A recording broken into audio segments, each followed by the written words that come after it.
Did you know that the episode you are about to listen to is available on YouTube as a full multi-camera experience? Search for the Murder Police Podcast channel on YouTube. Subscribe and see what you have been missing. I told her never come back to my house ever again. I got you. So when they knocked on the door, I said, "What do you want?"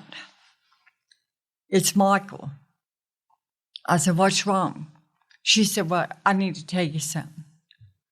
So I let her in, and then this other one comes down. I said, "Who's that?" "Oh, that's my friend." But I had heard, Michael didn't know this friend. Okay.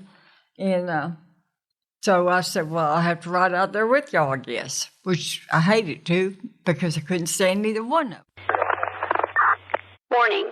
The podcast you're about to listen to may contain graphic descriptions of violent assaults, murder, and adult language.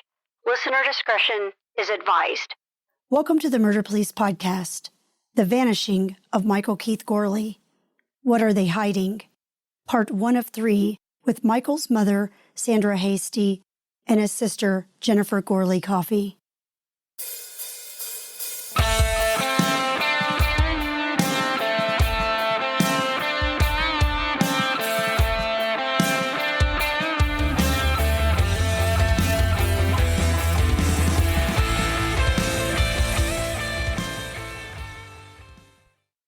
Well, welcome back, Jennifer and Sandra.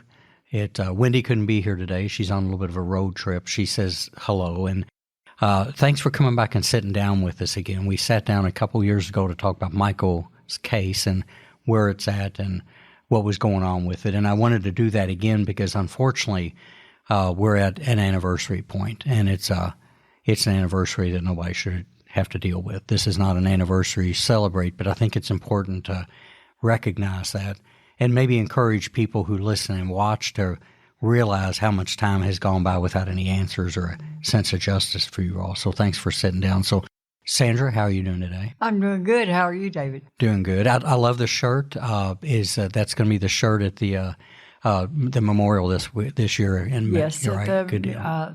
The 10th annual celebration of Life Candle Light Vigil for missing and murdered in Kentucky. Amen. And what we'll do, too, is toward the end, we'll talk about how people can follow you on there because a lot of people may not know how successful that missing and murdered page is. How many tens of thousands of people do you have on there now? Excuse me? How many thousands of people are following it? There's about 16,500 right now. Wow. Yeah. Wow, that's a lot of growth. A lot of people would just get on and join, and you can't look at their profile. That's why I made the group private. Because, if they get on there, it's like they got a little circle by their name, and you try to click on their profile, and you can't see it.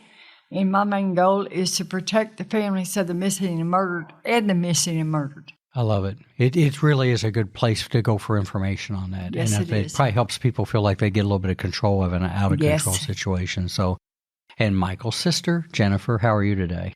Doing all right. Good deal. Thanks for coming and sitting down again. And, well, thank you for meeting with us. Yeah, I think it's important. And even though we talked about some of this before, we all know that there have been a few changes and a few things that I think that are important to the case.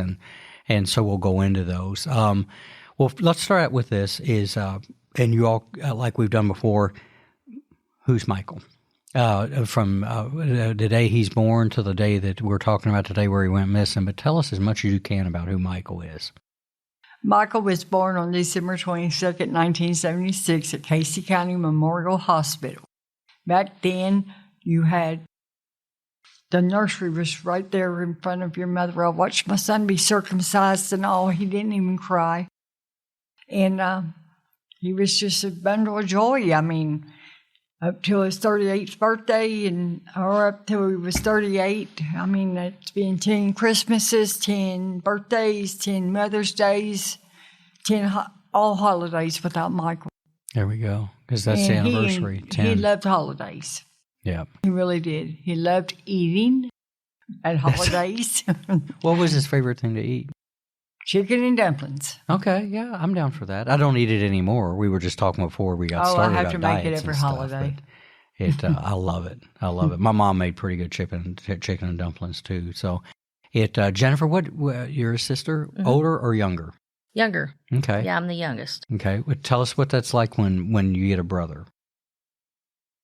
Well, Michael, we grew up together, and like I said, he was older than me, but we went to school together all through our school years. He was always looking out for me. I was always kind of looking out for him because we were close. Growing up, we were always close. But just like brothers and sisters, we also, if there was an argument to be had, it was me and Michael. You know what I mean? But he liked to always crack jokes. He liked to cut up all the time. He was a funny guy. He was a good brother. I have no complaints in the brother area. Just a good guy. I mean, I miss him dearly.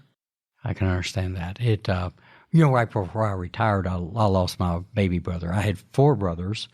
We all fought, right? I was in the middle. I always tell people that's learned how to fight, is that I got it and I gave it. Mm-hmm. And I know that loss is incredible because when, for us to have the first one go away, incidentally, he died of a drug overdose in Louisville in 2020. And to have that first, to feel that connection just go. Mm-hmm. And we did. We fought tooth and nail, drove mom and dad crazy. Dad had to repair the house over it sometimes.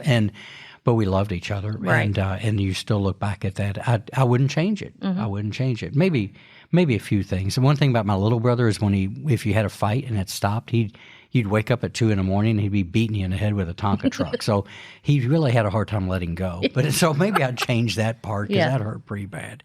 So unfortunately, I think I know what loss was. But here's the difference: is you've lost him without any answers, right? And that's where we're at too. So more about Michael too is. What were his hobbies and his interests, and what did he do for a living as he got older? Where did he focus? He done a little bit of everything. Okay. He done tree service. Okay. He helped what was it he did at the castle? Well, the flooring. Did. Yeah. The flooring. Oh, he worked at the castle. He worked at the castle, yes. On Versailles Road. Wow. He did the flooring. Okay. At the castle. Mm-hmm. So he did tile work at the castle on Versailles Road. Yeah, he's really proud of that. He's done worked with floors and stuff like that, and he's worked on smokestacks. Okay. He's worked in oil rigs. He's done a little bit of everything. Yeah. For the listeners and viewers, they need to Google the Versailles Castle. It's a real full-size castle. I tell people about it all the time. And I think the story is that a man was madly in love with his wife. And then they divorced. That's the punchline when I tell people is he built her an entire castle and then she left him. Right. So I'm like, stick to those cards from Dollar Store. Yeah, that's probably a better move to make maybe. But I didn't know that before. That's kind of neat because me and Wendy have visited the castle more than one time. So neat stuff. Yeah, but he did... He did, like Mom said, several jobs. He did flooring. That was I'd say probably his last profession that he got into. He worked on smokestacks. He done welding. Okay. He was a MIG welder. He worked welding tractor and trailer trucks, I believe, out in Oklahoma. Yeah, Texoma Truck and Body. At one point, he owned a tree service business. Okay. It was kind of like a joint venture between him and my uncle.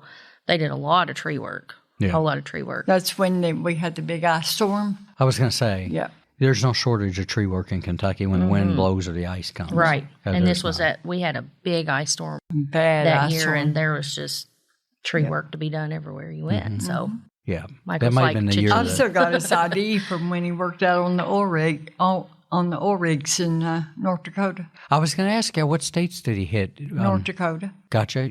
Because when I travel, like I was in Carlsbad, New Mexico, and I'm in Texas a lot, and Oklahoma, I'm still fascinated by the oil business and the big basin. Carlsbad, where I was at a couple of weeks ago, they said that when they finally turned back into getting oil back in several years ago, that town started to breathe again. So neat work, hard work, right? Hard work. What other hobbies and stuff did he have?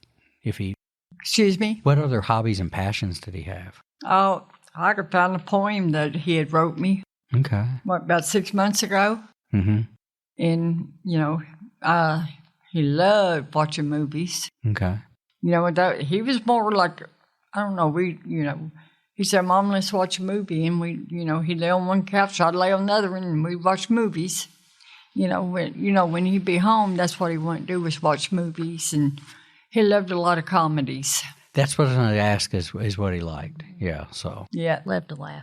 He liked to laugh. His younger years, so growing up with Michael and all through school, because we lived with Mom until we were up in like the 5th grade, and then we lived with our dad. Mom lived in Florida, Dad lived in Kentucky. Going through school, he loved playing football. That was everything. Eat, sleep, breathe football. Number 55. All County through school. Rebel. Elementary school, middle school, high school. Loved football. And then after high school, I would say his hobbies kind of turned to four-wheeling, mudding, the races. Okay. Him and his cousin Casey got kicked out of the car wash because they were back then, the Ponderosa, it was all dirt. Yeah. And they would go out there and race because they didn't have gates up then. Mm-hmm. And then they go to the car wash and wash their Jeeps off. Well, they got kicked out of the car wash. For putting too much it's a mud. lot. Yeah, I'll bet it was. Chunks of mud. Yeah. Like blocking up It's the a whole drain lot. kind of mud. Yeah. Yeah. Too funny, too good. So what I'm gathering though is the people that knew him in town and stuff, not a big town, right? Right. But how many people live Junction City, correct? Is that where you are still from? Is that where you call home? Yes. Okay. Well, me and Michael lived on McKinney Ridge Road in Sanford when he came up missing. Gotcha. Okay. Yeah, gotcha. But he's from Junction. Hogue Hollow Road. Yeah, exactly. And Copperhead Road, right now. Yeah, that's a song. Oh. Yeah. Persimmon Knob. Okay. We lived on White Oak Road growing up for years, and then after that, we lived on Persimmon Knob Yeah. for years. And then after we graduated high school, we all kind of ventured out on our own. Mm-hmm. But Michael stayed pretty local Yeah. to Junction, Boyle County area. Yeah, it's pretty. It's real pretty. Yeah. It, we live in Jessamine County, and it's funny. I think I got Wendy used to it a few years ago where she'd say, let's go to dinner. And she'd say something in Lexington. I'm like, nope. If we come out and get on 27, we're taking a left. And I told her, I said, if I'm going to be in a car for 20 minutes, I want it moving with a view. Right. And so we seriously, Lancaster, Sanford, all the places, Boyle County, that's where we go to eat just because it's more laid back. Right. And you don't have to deal with the knucklehead traffic back there. I think I worked too long in Lexington to deal with that too much. How did, growing up with Michael, did the way, now let me go back and I think I know the answer in this. Dad's dead. Mm-hmm. When did y'all lose your father? So Dad passed away in 2004 Okay. from cancer. Yeah. So Yeah. I think I remember from the last time. Did that shape anything with you and Michael or anything when losing Dad? How old were y'all when that happened? I was 26. So Michael would have been 28. 28, yeah. Mm-hmm. Yeah. Gotcha. Michael and Dad were always together. Yeah. So Dad was his, biggest supporter. So when Dad passed away, it took a big toll on Michael mentally. Sure. Which it did all of us, but Michael was more dependent on Dad, and they kind of stuck together through life. And then when Dad passed away, then it was kind of like Michael and Mom. So he went from kind of like being with Dad all the time to being with Mom all the time. Okay. Yeah. Yeah. Did it change the way you behaved or anything like that? Mm-hmm. How so? Could you feel comfortable talking about that, or? Well, he went through like a bad spell. Okay. Yeah. Which we all do. And that's why I want to relax you about that. Is that He went through a bad spell. Yeah, exactly. But he lost his aunt in February 2005, and then my mother. Michael was too kind-hearted.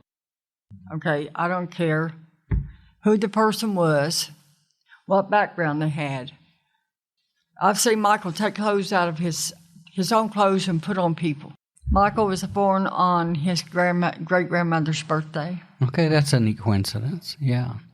It's I heard them high heels coming down the hallway. Gotcha. I heard them. I said, that's Grandma coming. Mm-hmm. And she brought him all kinds of pretty outfits and receiving blankets. Mm-hmm. Where's that baby born on my birthday? Yeah, there we go. There we go. Whenever Dad passed away, I guess that was a turning point for Okay, Mike. gotcha. And that's not uncommon for people. I'm going to share this.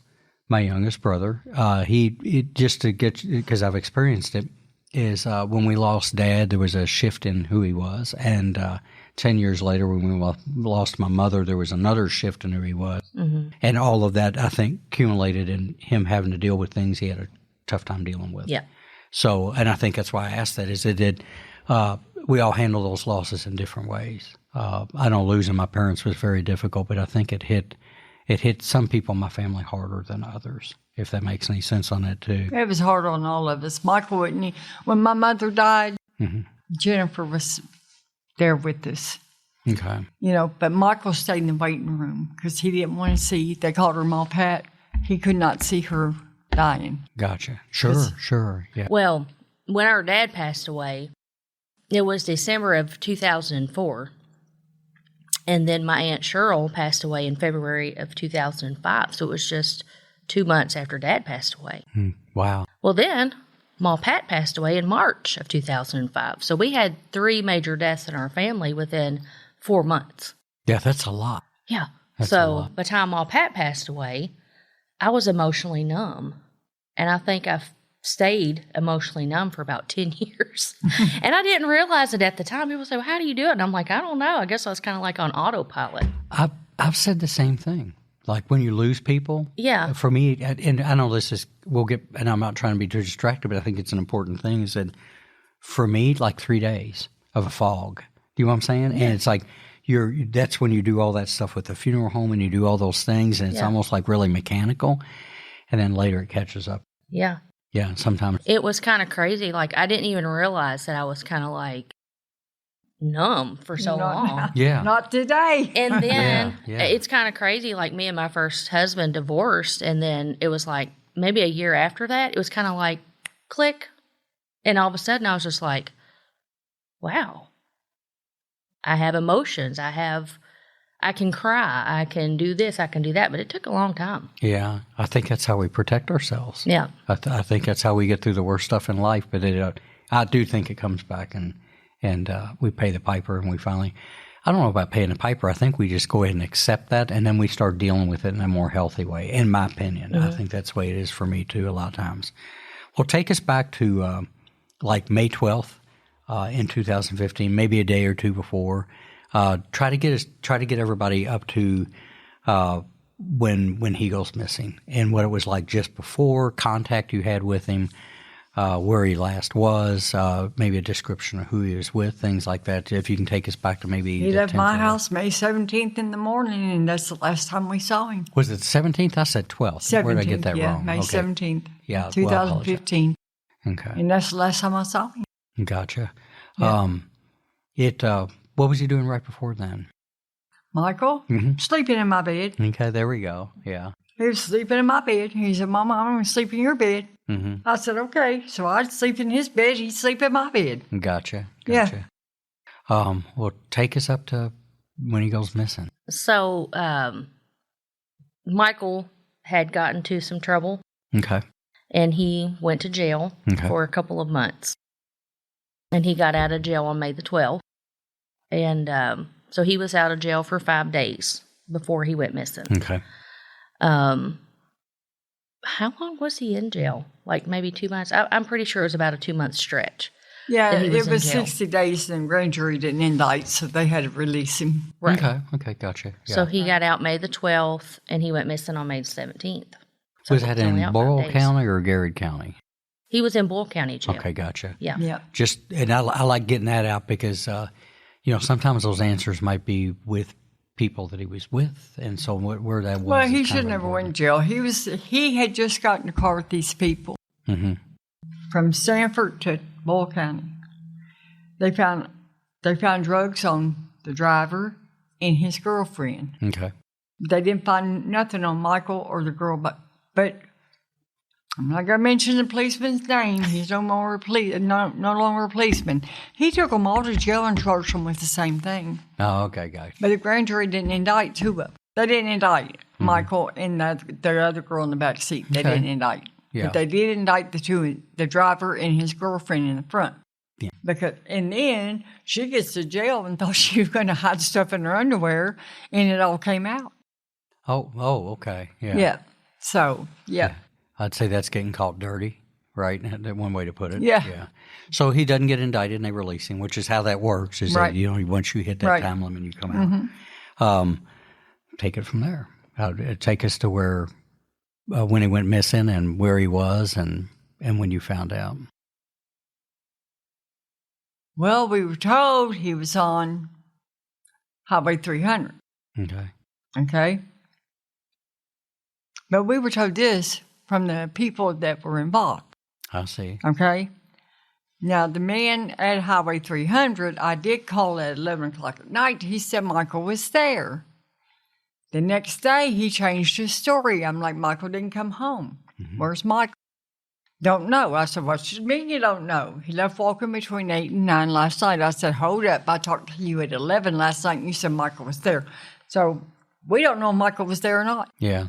What's another name for Highway 300? Does it got a Knoblick Road. Knoblick Road? Yeah. Yeah. Is it? Used to be a And- log cabin at the end. We used to call it Log Cabin Road. Yeah, there Okay. used to be a log cabin at the end, and people would they call it old log cabin or log cabin? Old Log Cabin Road. Gotcha. A slang We lived name on that road for when that I was when I was a child. That's what I thought, My yeah. my grandfather had a farm out there, and then he had a brick home out there.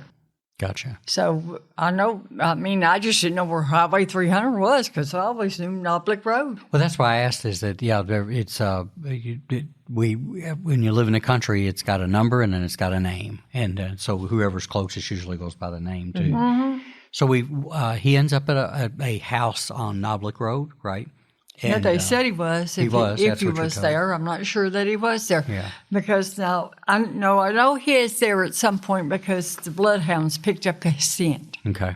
Okay, but then they went down Hatcher Road, right past the bridge, and they stopped them. Mm-hmm. But the one tracker, which was one of the best bloodhounds ever, God rest his soul, he wanted to go up under this fence, but that's private property. Right. Well, wasn't nobody home, so one of the searchers raised the fence up. And, we actually got video of it all, because It was a watershed. it was a watershed. Gotcha. So there's different rules for watershed and things like Well, that. But anyway, he was standing at this tree, tracker was, and, I'm like, why? And they said, and then I found out that when the breeze blows, they pick up the scent from the breeze. Yeah. A wind scent. And then he took off down Hatcher Road, which Hatcher Road leads out to another area that I'm not going to mention, but it's there. Every time I go down that road, I feel something. Yeah. And that's Hatcher Road? The road that I think they took Michael down. Okay, gotcha. Where they might have disposed of him at. Okay, gotcha. Yeah. How long ago was that track done after he went missing? What is it? How long ago was that track done after he went missing? 2 weeks after he came up missing. Okay. Let's back up again a little bit, just to make sure that the people watching and listening put this together, is you make a phone call and you get told a story by a person that puts a timestamp on it of some kind, if Right. I'm hearing that right. He lied. He lied. Yeah. so Period. that morning, Michael was home. He left, Mm-hmm. and they shared a vehicle. He left in that vehicle Mhm. about 9 o'clock that morning. Right. They claim Michael drove that vehicle in a And pond, but later that afternoon, 2 females came to Mom's house without Michael and told her that he had drove his truck, we called it a truck, into a pond at this particular house. Okay. And the owner of the house wanted the truck pulled out of the pond. So I didn't know there was a pond out there. Mom rode out there with those 2 females to see, what do we need to pull this truck out of the pond? 'Cause, Sure. I mean, it could, is it fully submerged? Is it barely in there? We didn't know. So she went out there, she took pictures of it, sent it to me, and I'm like, well, I mean, Only the maybe front tires were in the pond. maybe my husband's Jeep could pull it out when he gets off work. We'll see. And so when he got off work that day, we went out there, and once we actually got to see it in person, he's like, my Jeep's not going to be able to pull that out. So he called one of his buddies that had a big Dodge truck, and he came out. Him and he had a friend with him, and they were able to pull the truck out. It took a little while to get it pulled out. And I drove it right up out of there when we got it out. But we did get it pulled out. And then from there, we took the truck to my house and parked it. For one, because we didn't know if there's anything wrong with the truck or not. I mean, and it smelled like gas. I remember it smelled like gas. Yep. Yeah. So keeping the time straight, is that would be the 18th? Are we talking, was it a full night passing to? So that was on Sunday. That was on the 17th that we got the truck out. Okay, gotcha. Yeah. And when you said, where was the pond at? So, and again, I want to keep framing Trail Road at the very end. Wilderness Trail Road in Sanford. In Lincoln County. So he's at a house. Do we know if any other people were at the house, or do we think other people were at the house at the time that he was there? If he was there, is that a... Well, the two females that came to Mom to tell her that Michael had drove the truck in the pond and he needed it pulled out.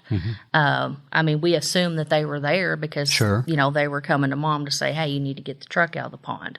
So, did they offer any more about what led up to the truck? I know they said that he drove it in there, but did they tell a story about that he left the house? They claimed that Michael was acting out and just kind of doing wild stuff. There's no way from the time he left the house.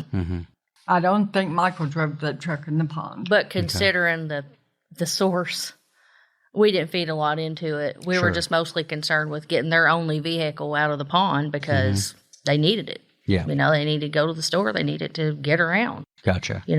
Gotcha. Was in your mind was when the truck was in the pond, in your mind was Michael missing then? Or was it kind of like... Don't think I didn't look all the way through that pond. There was no concern at that point about Michael missing. Gotcha. I mean, based on what they were telling us, and I knew that Michael had been out to my grandma's house that day. Okay. Because I had picked my uncle up and gave him a ride, and he was telling me that Michael and these two females had came to grandma's looking for somebody to pull the truck out, and that he ended up borrowing a log chain from my other uncle that was there. But log chain went there and didn't show up. But I was gonna, this is all of my dad's people. Yeah. Anyway, so my other uncle, he had like a small truck. No way it would have pulled, that truck out of the pond. And he gave him a phone number of somebody to call that Mike could pull the truck out. So we knew from my uncle that I had talked to that Michael had been at Grandma's. Told him that the truck was in the pond and he was trying to get it pulled out. And based on what that uncle was telling me, that Michael wasn't acting out of character. He wasn't acting like he was on something, or he was high, or he was drunk, or under the influence. And so it was just kind of like, well, why would he drive his truck, his only vehicle, in a pond? Yeah, so that was kind of a big question mark. Yeah, I was going to say that's the biggest question at the point right now. But he had enough sense about him that he was trying to get it pulled out. So I knew that, and then when I had made my way up to Mom's house that day, because my oldest daughter had stayed the night with her that weekend. I say stay the night. Well, she stayed the weekend with Mom, and I picked her up on that Sunday. And when I went up there to pick her up, those two females were there, and they were in the living room telling Mom that Michael had drove his truck in the pond. The owner of the house wanted it pulled out, and trying to figure out how they were going to make that happen. And then I'd already knew from my uncle that Michael had been at Grandma's, and that had told them he had drove the truck in the pond, and he was looking for a way to get it pulled out. So I kind of already knew that as well. Sure. And it smelled like gas. Could you pinpoint where the smell of the gas was in the truck, or was it just in the back of the truck? In the back of the truck. Okay, gotcha. Yeah, it's a 2001 Ford Explorer 2. It's only got 2 doors, but it's got a hatchback. Yeah. Okay. But see, when the two females come, the one female, I would not let near the house. Okay. How come? I told her never come back to my house ever again. I got you. So when they knocked on the door, I said, "What do you want?" "It's Michael." I said, "What's wrong?" She said, "Well, I need to tell you something." So I let her in, and then this other one comes down. I said, "Who's that?" "Oh, that's my friend." But I had heard, Michael didn't know this friend. Okay. And so I said, "Well, I'll have to ride out there with y'all, I guess," which I hated to because I couldn't stand either one of them. Hey, there's more to the story, so go download the next episode like the true crime fan that you are. The Murder Police podcast is hosted by Wendy and David Lyons and was created to honor the lives of crime victims, so their names are never forgotten. It is produced, recorded, and edited by David Lyons. The Murder Police podcast can be found on your favorite Apple or Android podcast platform, as well as at murderpolicepodcast.com, where you will find show notes, transcripts, information about our presenters, and a link to the official Murder Police Podcast merch store, where you can purchase a huge variety of Murder Police Podcast swag. We are also on Facebook, Instagram, and YouTube, which is closed caption for those that are hearing impaired. Just search for the Murder Police Podcast and you will find us. If you have enjoyed this podcast, please subscribe for more and give us 5 stars and a written review on Apple Podcasts or wherever you download your podcasts. Make sure you set your player to automatically download new episodes so you get the new ones as soon as they drop. And please tell your friends. Lock it down, Judy.